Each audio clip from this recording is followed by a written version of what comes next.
Hello friends, we'll start next topic, very interesting, different type of ELISAs, and today we'll see the differences in all the types of ELISAs.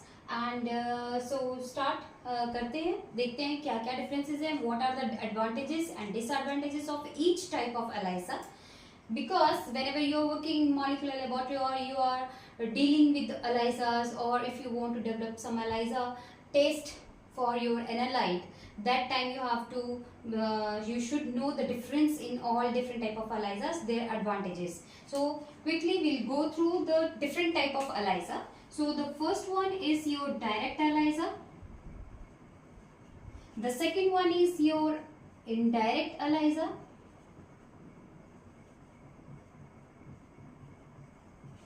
The third one is your sandwich ELISA. The fourth one is your competitive ELISA. Competitive ELISA. So जैसा कि नाम से पता चल रहा है, direct means direct detection. Whenever you are detecting your analyte, it should be directly detected. So and indirect means आप कोई indirectly आप उसको detect कर रहे हो अपने analyte को. और sandwich ऐसे में जब भी आप अपना analyte को detect कर रहे हो तो you are making sandwich. जैसे हम अपने घर में खाने के लिए हम लोग अपना सैंडविच बनाते हैं, उसी तरह से ELISA में भी सैंडविच यूज होएगा. Then your fourth one is competitive, because you are detecting your analyte by competition, by competing the analyte or your antibodies for the binding site. So अब आपने हमें क्या देखना है कि इन चारों में क्या डिफरेंस है और इन चारों का प्रोटोकॉल कैसा रहेगा. So first will start with the direct ELISA. So direct ELISA means analyte is detected directly. So आपका डायरेक्टली क्या होगा, आपका एनालाइट जो है वो डिटेक्ट होगा. इसमें क्या होगा, आपका जो वेल में you will coat your antigen. आप किसको कोट करोगे, एंटीजन को. ठीक है, अब आपने क्या कर दिया, आपके पास 96 वेल प्लेट आपने चूज करी. Then you have to coat your antigen. Suppose आप अपना एंटीजन डिटेक्ट करना चाहते हैं, आप सीरम में कोई भी जैसे वायरल प्रोटीन कोई डिटेक्ट करना चाहते हैं, बैक्टीरियल प्रोटीन डिटेक्ट करना चाहते हैं, या उनके कोई प्रोटीन फ्रेगमेंट्स डिटेक्ट करना चाहते हैं, तो आप क्या करेंगे, अपने लाइजेज को कोट करेंगे. आपका एंटीजन जो है वो आपके वेल में, आपके ELISA में की जो प्लेट है, प्लेट के वेल में क्या करेगा, एंटीजन बाइंड कर जाएगा. ठीक है, अब आपका एंटीजन जो है यहाँ पे क्या कर गया है, बाइंड कर गया है. अब एंटीजन बाइंड कर गया, अब आपने क्या करना है, इस एंटीजन के अगेंस्ट आपने क्या ऐड करनी है, एंटीबॉडीज. क्या ऐड करनी है आपने, एंटीबॉडीज. लेकिन ये एंटीबॉडी कैसी होनी चाहिए, ये एंटीबॉडी हमारी किससे लेबल्ड होनी चाहिए, एंजाइम से. तो अब हम अपने एंटीजन के ऊपर क्या डालेंगे, एंटीबॉडीज. तो आपने अपनी एंटीबॉडीज डाल दी, और ये जो एंटीबॉडीज होंगी they are specific to your antigen. जिस भी एंटीजन को आप डिटेक्ट करना चाह रहे हैं उसके अगेंस्ट ये एंटीबॉडीज क्या होंगी, स्पेसिफिक होंगी. ठीक है, and then they are conjugated with your anti enzymes. आपके एंजाइम के साथ ये क्या है, कॉन्जुगेशन में अटैच है. अब आप क्या करेंगे, अब आप इसमें क्या करेंगे, अपना सबस्ट्रेट ऐड करेंगे. क्या ऐड करेंगे, सबस्ट्रेट. और ये एंजाइम जो है सबस्ट्रेट को कैटालाइज करेगा and it will give chromogenic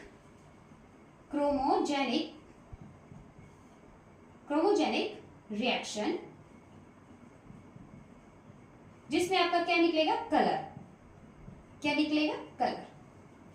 तो आपने क्या किया, अपने एंटीजन को, अपना जिस भी एनालाइट को आप डिटेक्ट करना चाह रहे हैं, आपने उसको ओवरनाइट उसको अपनी प्लेट में आपने एड्सॉर्प्शन के लिए छोड़ दिया. ठीक है, द फर्स्ट स्टेप. देन आपने क्या किया, उसके बाद आपने you have blocked your antigen. आपने अपनी जो साइट्स आपको नहीं चाहिए, all the sites which are not required but they can attract antibodies non specifically. तो मैंने क्या बोला कि वो ऐसी जगह जैसे वेल है इसकी, जहां पे आपका एंटीजन नहीं होगा, वो वहां पे antibodies they can be attracted और दे कैन बी एब्जॉर्ब, और वो क्या देंगे, एक नॉन स्पेसिफिक सिग्नल देंगे. सो टू प्रिवेंट दैट हम क्या करेंगे, एंटीजन कोड करने के बाद अपनी प्लेट को क्या करेंगे, ब्लॉकिंग एजेंट से ब्लॉक करेंगे. ठीक है, अब आपने ब्लॉक कर दिया.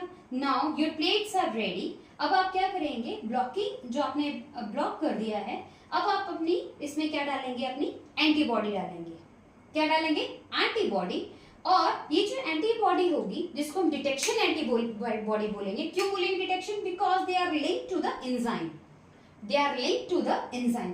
तो डिटेक्शन एंटीबॉडी आपने ऐड करा एंड जैसे ही आप उसको सबस्ट्रेट ऐड करोगे, आपका एक क्रोमोजेनिक रिएक्शन होगा, उसमें एक कलर आपका इस वेल में आपका एक कलर डेवलप होगा और आप ओडी लेंगे। So that is your direct ELISA. तो डायरेक्ट एलाइजा में आप क्या कर रहे हैं, डायरेक्टली अपने एनालाइट को डिटेक्ट कर रहे हैं। इसमें आप कोई भी सेकेंडरी एंटीबॉडी या आप कुछ भी और एंटीजन या कुछ भी अनदर XYZ आप उसमें कुछ नहीं ऐड कर रहे। तो आप क्या कर रहे हैं, सिर्फ your antigen, analyte and your antibodies which are specific to your antigen. तो आपने डायरेक्ट एलाइजा जो है डेवलप कर दी। अब इस डायरेक्ट एलाइजा में क्या क्या प्रॉब्लम्स हो सकती हैं? सबसे पहले एक तो लो सिग्नल स्ट्रेंथ हो सकता है, बिकॉज अगर आपका एंटीजन बहुत कम क्वांटिटी में है या अमाउंट में है या कॉन्सेंट्रेशन में है, तो आपका नंबर ऑफ एंटीबॉडीज भी कम होंगी, तो जो सिग्नल स्ट्रेंथ होगा वो बहुत कम होगा। सिग्नल स्ट्रेंथ कम होगा तो इसीलिए low sensitivity we can say. So this type of ELISA has very low sensitivity. So low sensitivity means it cannot detect below some amount. Antigen या जो एनालाइट है इसको एक पर्टिकुलर अमाउंट के नीचे वो डिटेक्ट नहीं कर सकता। दूसरा, इसका सबसे बड़ा जो बेनिफिट है वो ये होता है कि इसमें क्रॉस रिएक्टिविटी के चांसेस बहुत कम होते हैं। क्यों क्रॉस रिएक्टिविटी के चांसेस कम होंगे? Because you are directly targeting your antigen with your specific antibody. तो आपकी स्पेसिफिक एंटीबॉडी जो है डायरेक्टली एंटीजन को टारगेट कर रही है, इसीलिए इसमें क्रॉस रिएक्टिविटी के चांसेस जो हैं वो कम होते हैं, बट इसकी sensitivity is very very low. And this kind of ELISA is rarely seen in the market. और डायरेक्टली ये जो डायरेक्ट ELISA है ये मार्केट में नहीं मिलेगा आपको किसी भी किट में। एक दो टेस्ट शायद आपका ये जो आपका मलेरिया है उसमें कहीं ये use they have previously long back they have used and Mycoplasma bovis, which is a culture contaminant for the detection of those microorganisms.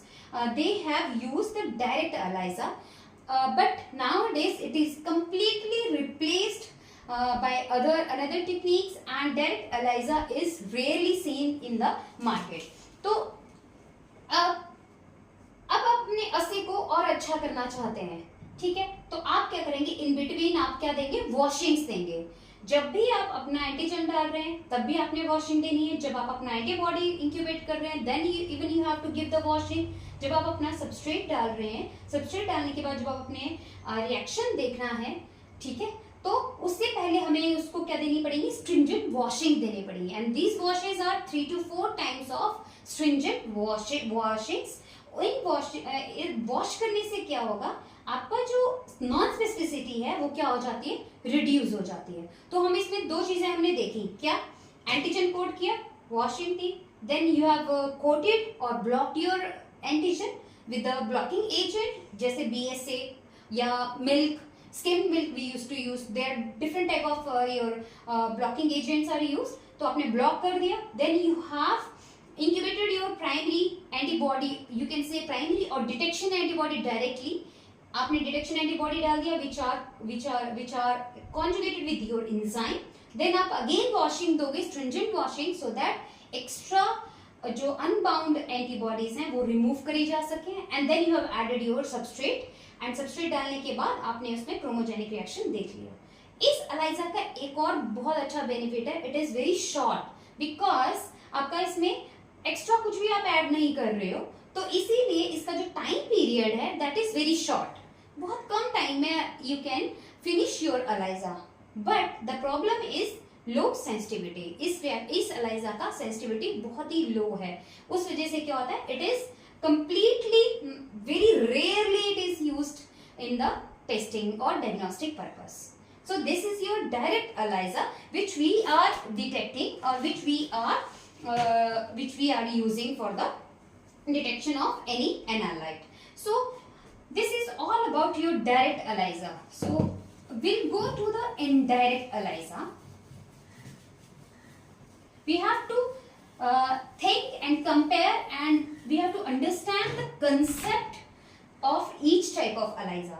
So indirect ELISA में आपके पास क्या होगा, अगर हम इसके फीचर्स देखेंगे, इनडायरेक्ट एलाइजा में आपके पास दो तरह की एंटीबॉडी होंगी, primary antibody and your secondary antibody. Now secondary antibody is your detection antibody, and primary antibody is your specific antibody for antigen, right? अब दूसरा क्या है, because direct we are using indirect ELISA, so it is the specificity is increased, sensitivity is also increased। अब हम sensitivity कैसे increase करेंगे, अब हम यहां देखते हैं। आपने क्या किया, this is your well, you have coated with your antigen. Now इसमें भी हम क्या किससे कोट करेंगे, एंटीजन से, ठीक है। अब मोस्टली जो कमर्शियली अवेलेबल किट्स हैं उसमें आपका ये एंटीजन कोटेड ही आता है। डायरेक्ट में हमने देखा था we have to coat your plate, you have to incubate your antigen or your serum, your sample, and you have to incubate for overnight or maybe 3 to 4 hours according to the manufacturer's instruction. But here in direct ELISA already we have, if you are going to commercially available kits, then the antigens are coated in the 96 well plate. अब आप इसके ऊपर एक antibody डालेंगे जिसको हम primary antibody बोलेंगे, and these primary antibodies are very specific to your antigen, ठीक है। अब जब आप कमर्शियल अवेलेबल किट की बात कर रहे हैं तो जैसे मैंने पहले आपको बताया था, एंटीजन कोड करने के बाद they have block the plate, remember that thing, because blocking agent के बिना आपके पास नॉन स्पेसिफिक सिग्नल आएगा। सो एंटीजन कोड करने के बाद आपकी जो प्लेट है उसको ब्लॉकिंग एजेंट से ब्लॉक किया गया है, and you will get that sealed plate, आपको वो सील्ड प्लेट मिलेगी। If you are working in the molecular laboratory and you are developing your assay, that time you have to block the your antigen को आपको क्या करना है, block करना है, ठीक है। अब आपने इसमें क्या डाला, आपने प्राइमरी एंटीबॉडी डाला which is very very specific, और अब आप इसमें क्या डालेंगे, सेकेंडरी एंटीबॉडी।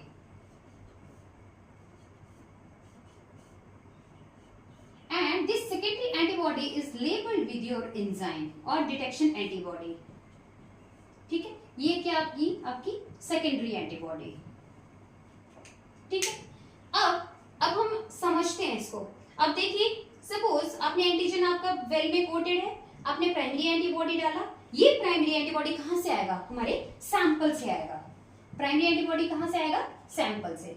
कैसे, because if you want to detect antibody for parvovirus, if you want to detect antibodies for any pathogen, microbial pathogen, any bacteria or any human protein or any viral protein, so आपका ये जो primary antibody होगा ये कहाँ से आएगा, आपके sample में, because we want to detect this primary antibody, हमें या इस एंटीबॉडी को ही हमें सैंपल में डिटेक्ट करना है। तो आपने क्या किया, एंटीजन कोटेड प्लेट्स आपके पास आई, आपने अपना सैंपल डाला, इसमें सैंपल डालने के बाद आपने इसको प्रॉपर इंक्यूबेट किया। इंक्यूबेशन करने के बाद you have to give stringent washings, आपने इसको अच्छे से वॉश किया, and then you have to add secondary antibody which are specific to your primary antibody. तो आपने क्या करेंगे, आप इसमें सेकेंडरी एंटीबॉडी ऐड करेंगे विच आर एंजाइम लेबल्ड, वो क्या होंगी, आपकी एंजाइम लेबल्ड होंगी। और जब आप इसमें सबस्ट्रेट ऐड करेंगे तो आपका जो सबस्ट्रेट जो है आपका क्रोमोजेनिक प्रोडक्ट में क्या होगा, कन्वर्ट होगा। तो ये जो कलर होगा, ये कलर जो है आप अपनी वेल्स में देखेंगे, and you have to take out the reading. So this kind of ELISA जिसमें आप अपना एंटीबॉडी डिटेक्ट करना चाहते हैं सैंपल में, आपके पास इनडायरेक्ट एलाइजा आप यूज करेंगे। जब भी आप या फिर आप अपना एंटीजन डिटेक्ट करना चाहते हैं, तो that time you have to develop assay for in your lab, और आपको अपनी एंटीजन से यहाँ पे प्लेट को स्पेसिफिक एंटीजन से आपको कोट करना पड़ेगा, and then you have to add primary antibody and secondary antibody. अब इसकी सेंसिटिविटी कैसे इंक्रीज होगी, because now you are amplifying your signal. Suppose 3 molecule यहाँ या 4 मॉलिक्यूल डिटेक्ट करते हैं, तो आपके पास यहाँ पे मल्टीपल मॉलिक्यूल जो है सेकेंडरी एंटीबॉडी के बाइंड करेंगे। सो आपका जो सिग्नल होगा इट विल बी इनहैंस्ड। तो जैसे आपका सिग्नल जो है वो इनहैंस होगा, you will get a good और significant results for your in your indirect ELISA. So कहाँ कहाँ यूज करेंगे? जब हम अपना एंटीबॉडी डिटेक्शन करेंगे, अपने डिटेक्शन इन ब्लड और सीरम। जब भी आप अपना एंटीबॉडी डिटेक्ट करना चाहते हैं, that time you can use your indirect ELISA, or if you are working with your in your in-house ELISA and you want to detect your antigen or amount of antigen, that time you can use this indirect ELISA because it has higher sensitivity and specificity because of this secondary use of secondary antibody. अब इसमें problems क्या हैं? Indirect ELISA की problem क्या है कि इसमें cross reactivity होने के चांसेस हैं। जैसे आपका सपोज प्राइमरी एंटीबॉडी, आपका जो सैंपल है उसमें एनालाइट बहुत, आपका जो एंटीबॉडी है वो बहुत कम लेवल पे है। अब जो सेकेंडरी एंटीबॉडी है, may be it will bind, you can say it will bind non specifically. तो इसमें क्या होगा, जैसे अब मैंने आपको ये बोला कि suppose different सीरोटाइप्स of any virus, तो आपका serotype 1 and serotype 2। So serotype ideally क्या होना चाहिए? सीरोटाइप 1 ही होना चाहिए। तो बट उसमें क्या होगा, सीरोटाइप 1 की जो एंटीबॉडी है that will be detected by serotype 2 because of this secondary antibody. तो इसमें क्या होगा, चांसेस ऑफ क्रॉस रिएक्टिविटी क्या हो जाते हैं? इंक्रीज हो जाते हैं। ठीक है, तो इसका सबसे बड़ा ड्रॉबैक क्या है इनडायरेक्ट एलाइजा का, कि इसमें क्रॉस रिएक्टिविटी के चांसेस जो हैं वो इंक्रीज हो जाते हैं। और दूसरा इसका ड्रॉबैक ये है, because you have to incubate your primary antibody for some time, then you have to give stringent washing, then you have to add secondary antibody, then you have to incubate for some time, then you have to give the washing, stringent washing, then you can add your substrate to give a colored compound. अब जब आप इसमें 2 बार antibody डालेंगे, 2 बार antibody डालने से क्या होगा, आपका जो टाइम है, तो ये आपका जो टाइम लेंथ है वो क्या हो जाती है? इंक्रीज हो जाती है। तो ये जो एलाइजा है, इनडायरेक्ट एलाइजा, इसको परफॉर्म करने के लिए आपको ज्यादा टाइम लगेगा, लॉन्गर टाइम। वहीं पे अगर हम डायरेक्ट देखेंगे तो डायरेक्ट में क्या होगा, हमारा जो टाइम है that is very very short. And cross reactivity in direct is low, where in indirect the cross reactivity chances are very very high. अच्छा, और इसमें एक और इसमें पॉइंट है कि इसमें आपका जो सिग्नल स्ट्रेंथ है वो क्या होगी? इंक्रीज होगी। ठीक है, जैसे मैंने आपको बोला कि इसकी सेंसिटिविटी बढ़ रही है because of use of secondary antibody, तो इसका मतलब ये है कि इसका सिग्नल स्ट्रेंथ भी बढ़ेगा। Whenever signal strength is enhanced, the noise और the background will be reduced. जब भी आपका सिग्नल स्ट्रेंथ अच्छा होगा तो आपका बैकग्राउंड और नॉइस जो होगा वो क्या हो जाएगा? कम हो जाएगा, लो हो जाएगा। तो इसका बेनिफिट इनडायरेक्ट एलाइजा में एक और बेनिफिट है कि इसमें बहुत ही लो बैकग्राउंड नॉइस होता है but signal strength is increased. ठीक है, एंड एम्पलीफिकेशन मैंने आपको बता दिया कि एम्पलीफाई, इसमें जो हमारा सिग्नल है उसका एम्पलीफिकेशन होता है, और इसमें हम 2 तरह की एंटीबॉडीज यूज करते हैं, primary antibody and the secondary antibody. Primary antibody which is specific to your antigen, we can detect antigen also, we can detect this antibody also.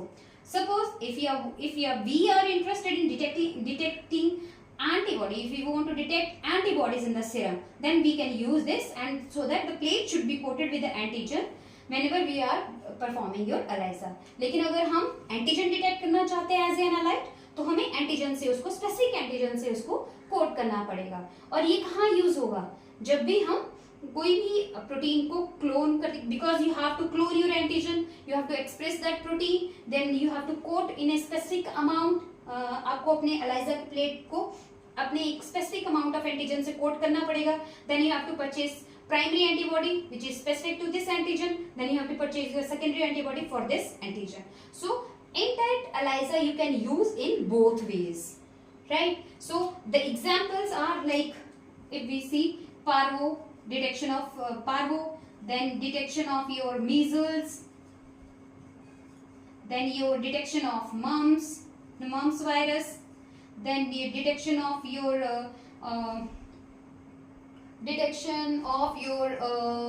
EBV. So many examples are there, so where you can use this indirect ELISA. अब indirect ये तो आपके viruses हो गए. Antigen कहाँ detect करेंगे? जब भी आप अपने क्लोनिंग एक्सपेरिमेंट्स करेंगे. क्लोनिंग एक्सपेरिमेंट कर रहे हैं. Suppose I want to express one protein. Yes, this is my protein, target protein, and I want to check whether it is reactive, it is active molecule or not, it is like present in sufficient amount or not. For that confirmation we use Western blot भी करते हैं, but we can use ELISA also. So उस time पे हमारा जो coating होगा हमारा आपके प्रोटीन से होगा, जो स्पेसिफिक होगा, जो आपने क्लोन किया है. तो उस रिकॉम्बिनेंट प्रोटीन को आप कोट करेंगे, प्राइमरी एंड सेकेंडरी एंटीबॉडी देके you will detect. So this is your indirect ELISA. So if you have any queries, you can write to me, and because when we used to discuss the questions, then we come to know, yes, ये problems हैं, how we can go about this, how to decide in a thesis or in a like for your studies also. So you can discuss and you can write to me. So the next one is your sandwich ELISA. So we will go with the sandwich ELISA. So I will shift here the sandwich ELISA.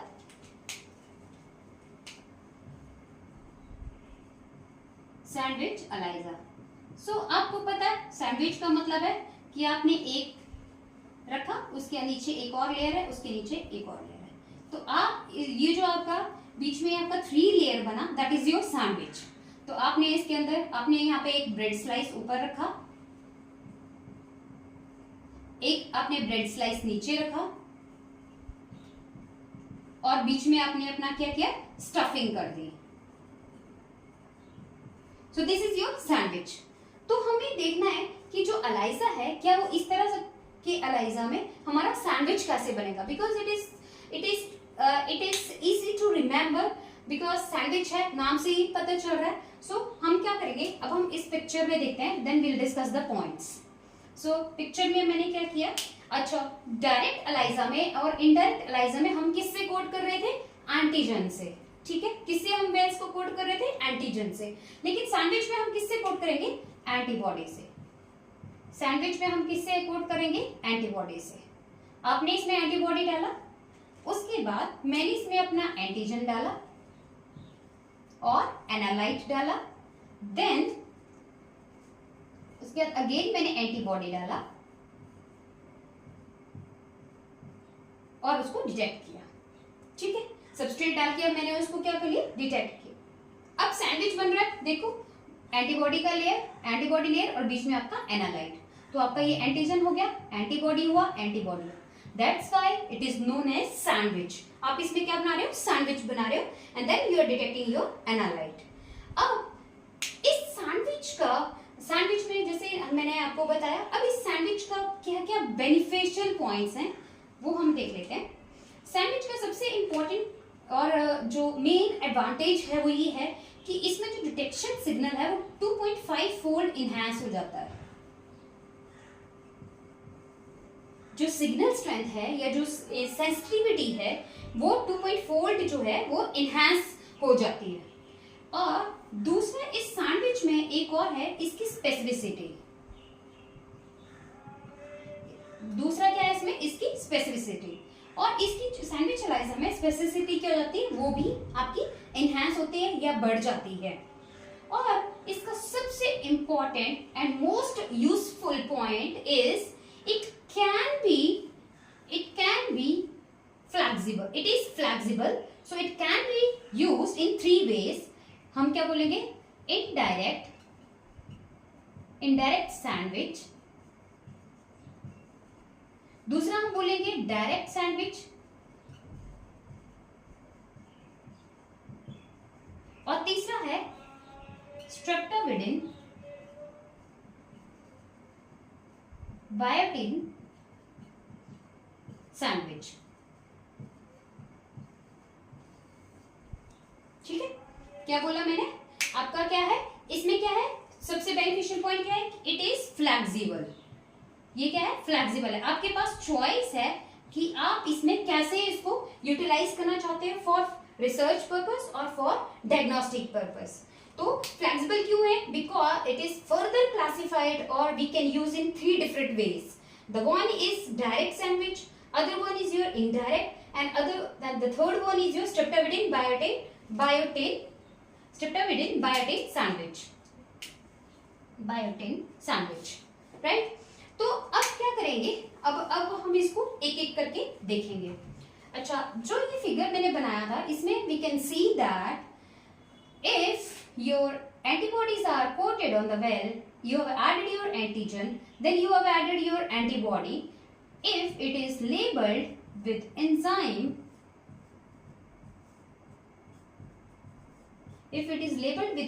directly, and when you have added your substrate आपने add कर दिया, substrate add किया, अब ये किसमें product, किसमें colour हो गया, कलर प्रोडक्ट में चेंज हो गया। So this is known as your direct sandwich. इसको क्या बोलेंगे हम, डायरेक्ट सैंडविच। इसमें हम क्या कर रहे हैं, आपने एंटीबॉडी कोटेड है वेल में, आपने अपना एंटीजन डाला, then you have added your detection antibodies which is conjugated with your enzyme, you have added your substrate, then the reaction was catalyzed by enzyme and is converted into chromogenic product. तो आपने reading ले लिया, and this type of sandwich is known as your direct sandwich because आपने क्या किया, antigen के साथ किसका आ रहा है, directly one antibody which is directly used here and as a detection antibody. अगर हम इसको यहां बनाते हैं, I will rub this,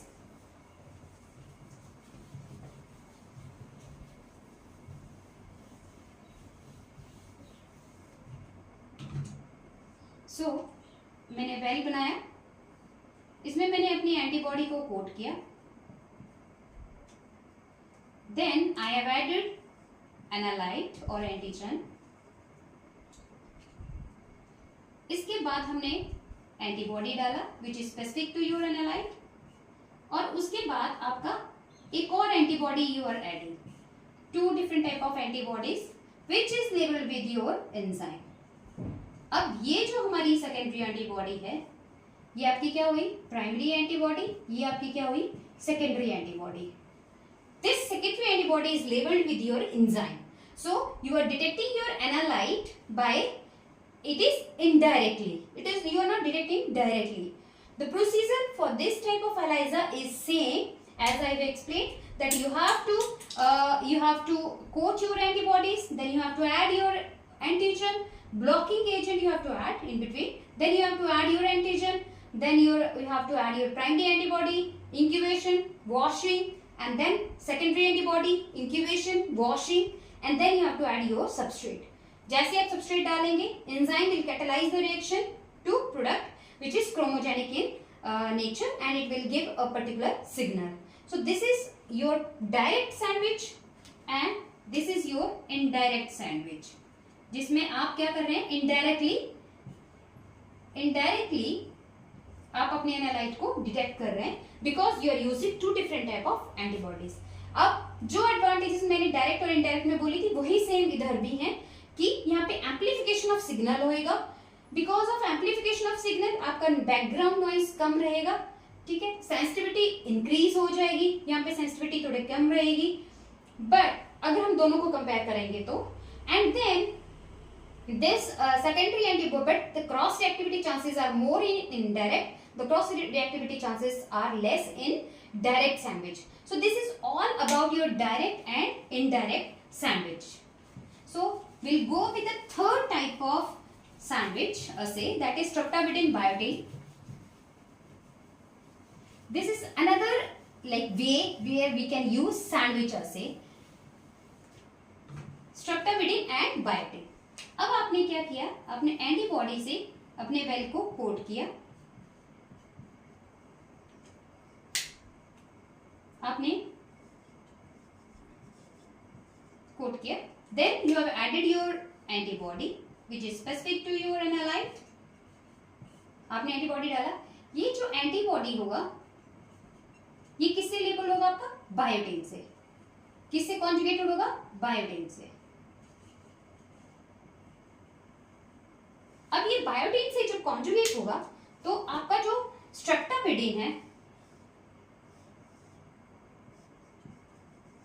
enzyme linked स्ट्रेप्टामिडिन, enzyme linked स्ट्रेप्टामिडिन,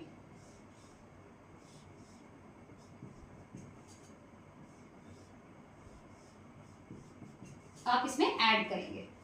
तो जैसे आपने एंजाइम डाला, इसमें किसका होगा, इसमें आपका एंजाइम नहीं है, जो इसमें क्या है, इसका आपका एंजाइम जो कि एंटीबॉडी के साथ लिंक नहीं है, इसमें आपका एंजाइम किससे लिंक है, स्ट्रेप्टामिडिन से। Streptavidin has 4 binding site for the biotin, but your antibody is conjugated with your biotin molecule. अब क्या होगा, बायोटिन एंड स्ट्रेप्टामिडिन का रिएक्शन, मतलब they will interact and then substrate जो है, enzyme will catalyze the reaction, substrate is changed to your product, chromogenic product.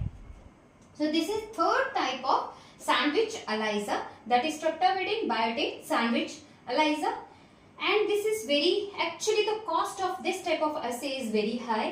So cost increase होने की वजह से कंपनीज जो है कमर्शियली अवेलेबल किट्स में लोग इसको प्रेफर नहीं करते हैं, या लैब्स में भी इसको प्रेफर नहीं करते हैं, but we can use this kind of ELISA for your specificity, to increase your specificity and to enhance your sensitivity. तो इससे आपकी sensitivity और enhance होती है इस स्ट्रेप्टामिडिन बायोटिन में, and specificity भी increase होती है, but because of its cost ये जो है वो less prefer किया जाता है. So this is all about your sandwich ELISA. Then we'll go for the fourth ELISA, that is your competitive ELISA.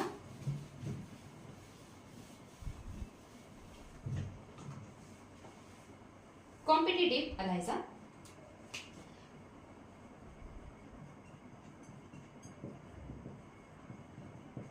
Competitive ELISA. Competitive ELISA में क्या होगा, we can, this is your antigen, आपका क्या है, antigen coated Wales है, क्या है आपके एंटीजन कोटेड वेल्स है, ठीक है। आपने इस एंटीजन को डिटेक्ट करना है, बट इन कॉम्पिटिटिव ELISA आपने क्या किया, सपोज ये आपका एंटीबॉडी है,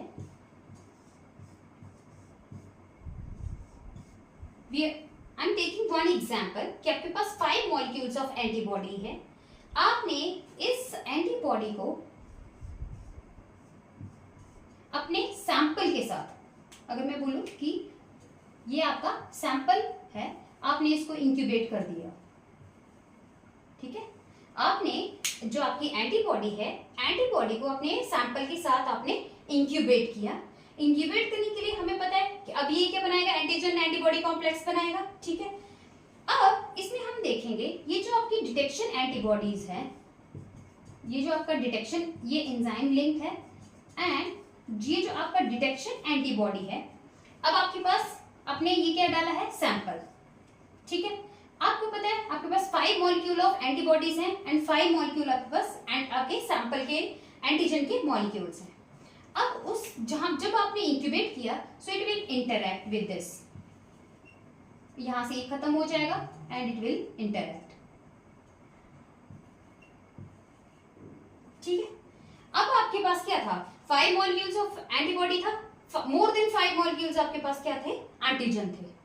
सो अब क्या होगा कि आपकी ये जो एंटीबॉडी है, इट विल, जब आप इसको इसमें ऐड करेंगे, इस कॉम्प्लेक्स को जब आप इसमें ऐड करेंगे, now your antibody will lie here, because the binding site is occupied by antigen, because your binding site is occupied by your antigen. ये ब्लैक एंटीजन जो आपके सैंपल में था, उसने इसकी बाइंडिंग साइट को ऑक्युपाई कर लिया। जब एंटीबॉडी की बाइंडिंग साइट ऑक्युपाई हो गई, अब ये जो एंटीबॉडी है वो इसके साथ बाइंड नहीं कर सकती। जो आपने वेल में कोट किया है, आप उसके साथ, ये एंटीबॉडी फ्री नहीं है, there is single molecule, there is no single molecule to bind this antigen. तो अब आपके पास क्या हुआ, एक कॉम्पिटिशन डेवलप हुआ इस एंटीजन और इस एंटीजन में, sample antigen and this antigen, to bind to the antibody और डिटेक्शन एंटीबॉडी। अब आपके पास जब ये बाइंड ही नहीं किया तो आपके पास यहाँ क्या आएगा, देयर इज नो कलर। यहाँ पे क्या होगा, आपका कलर नहीं आएगा। When there is no colour that means you have sufficient amount of antigen present in your sample.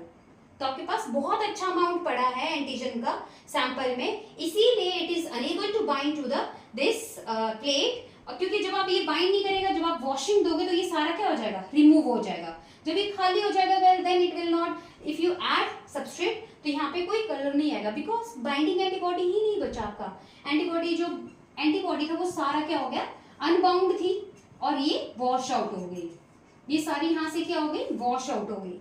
तो जब ये वॉशिंग में आपका निकल गया तो एंटीजन वेल इज खाली, there is nothing in the well to give chromogenic substrate.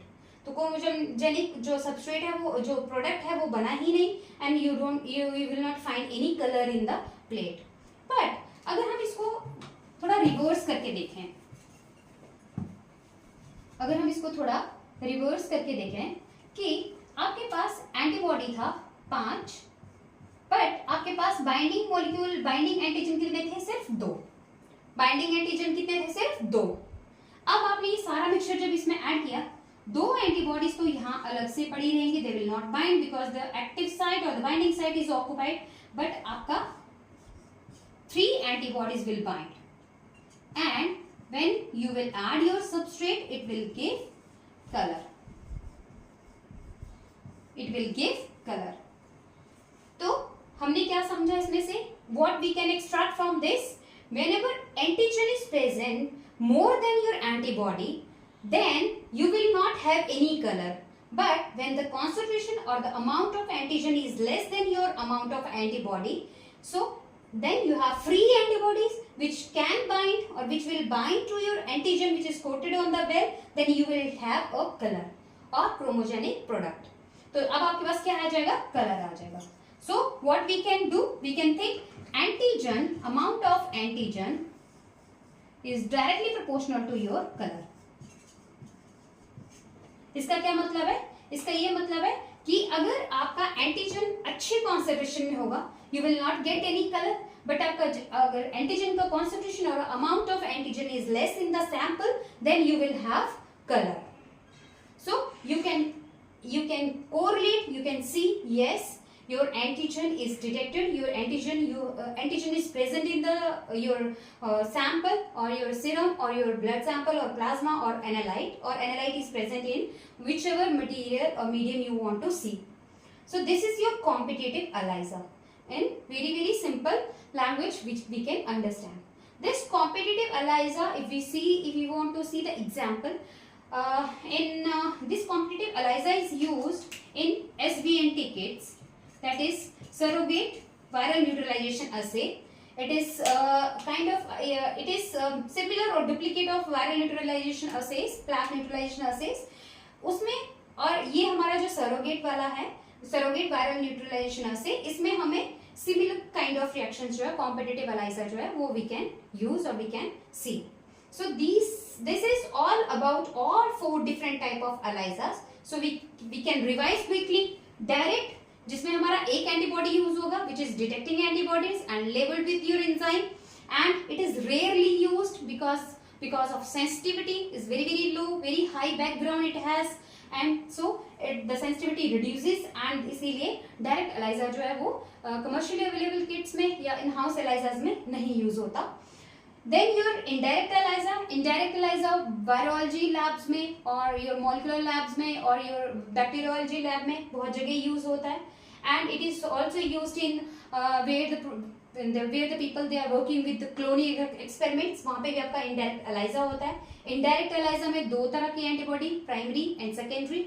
Cross reactivity इसमें chances they are very high, but the sensitivity is very high, so the signal strength because the जो target है उसका signal strength भी अच्छा आता है, सो इसीलिए background noise जो है वो कम आता है।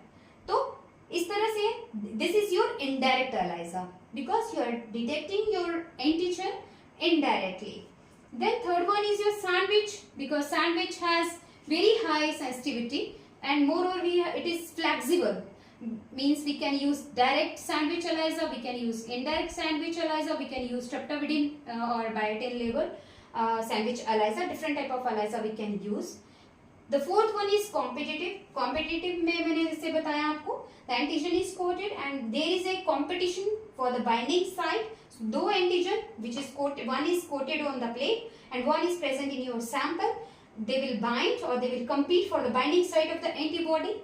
And if color develops, that means antigen concentration is low. If there is no color, then antigen concentration or antigen amount is higher than your antibody concentration. So like this we can decide, we can think of all different type of ELISAs. And there are two important things which we have to remember. One is your sample dilution and your antigen dilution, your antibody concentrations, and your stringent washings, your blocking agents, and your incubation time, temperature, your incubators. All these things we have to take care while we are performing ELISA. Sometimes company guys they say, oh yes, incubate at 37 degree. And lab में क्या होता है 37 लोग सोचते हैं कि 37 is room temperature. So वो क्या करते हैं, रूम टेम्परेचर पे प्लेट को इंक्यूबेट करते हैं and then they left the plate, but last में उनके पास रिजल्ट्स में एम्बिगुअस रिजल्ट्स उनको मिलते हैं या उनके पास कोई रिजल्ट या कलर डेवलप नहीं होता. So if they have mention 37 that means 37. If they have mention 25 degree that means 25 degree और 22 डिग्री और 24 degree. So whatever recommendation they are providing in the insert, all those recommendation we have to follow. If they in the insert they have mentioned yes, you have to dilute your serum sample or your plasma sample 10 times or 100 times. That means 10 times and 100 times. You have to dilute it. Moreover, your washing buffers, which we have to think, sometimes students they forget to dilute the washing buffer because whenever you open a kit, ELISA kit, जो washing buffer आते हैं, they are in very high concentration, like 10x or maybe 5x or 20x or 50x. So you have to dilute it to 1x. So concentration should be in working condition. So you should not use very high concentration of your wash buffers. So आपका wash buffer और उसको बहुत ज़्यादा dilute भी नहीं करना है. क्यों? If you dilute your wash buffers, then your stringency will be reduced for while washing. जब आप wash करोगे तो आपको लगेगा कि आपके नॉन स्पेसिफिक जो या अनबाउंड एंटीबॉडीज हैं या एंटीजेंस हैं वो वेल में रह जाएंगे and you will get non specific signals. So all these things you have to be take care while you are performing your ELISA. So thank you for this time. And one more ELISA, type of ELISA, very interesting ELISA, that is mu capture ELISA, which is used for dengue and sometimes it is used for chikungunya also. So for that mu capture ELISA which is used for dengue, we will discuss in next lecture. And one of my friends, they have written that they want to learn real-time PCR. So in next topic we'll discuss all details of real-time PCR. If you have any queries, if you have any doubt, please ask me, and please go through the questions also. It is available on the internet and you can go through those questions which are related to ELISA. If you have any queries or doubt, you can ask me.